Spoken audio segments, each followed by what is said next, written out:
So in some ways, if you think about it, the person guiding a conversation, let's call them the alpha, right? And for there to be an alpha, there's probably a beta. That's somebody who's participating, right? But teens are especially good at setting what I would call, and we coined the term beta traps, right? Things that take you out of the alpha position in terms of guiding the conversation, setting consequences, discussing, and trapped into the beta position. So for example, when you have to go into somebody's room in order to earn the right to talk to them, that's a beta trap.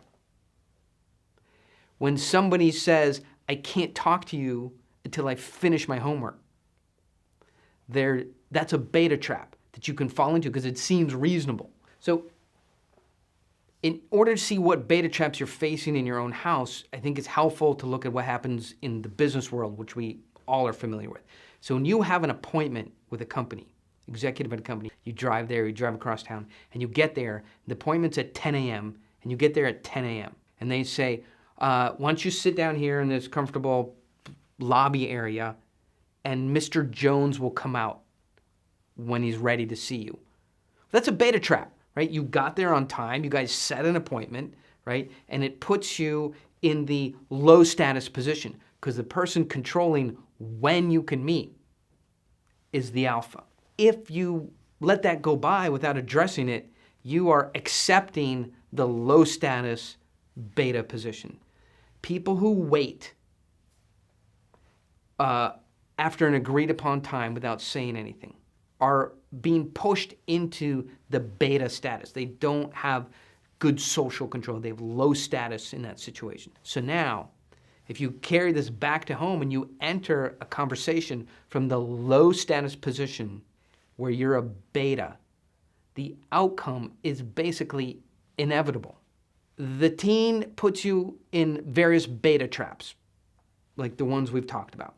I can't talk to you until I finish my homework. You have to come in my room to talk to me. I might not be able to do it today, maybe on Friday. To the degree you allow those, you're pushed into the low status position. From the low status position, you can't impose consequences. It puts the teen in his own mind, and yours as well, as the prize, that you're trying to win some time with him, and his attention as the prize. So now you start exhibiting needy behaviors. These are the worst possible positions to try and get authentic conversations with another person where you have, are going to accomplish anything. Status equals convincing power. Having somebody pay attention to you because they need to equals convincing power. Having something interesting to talk about in a short period of time equals convincing power.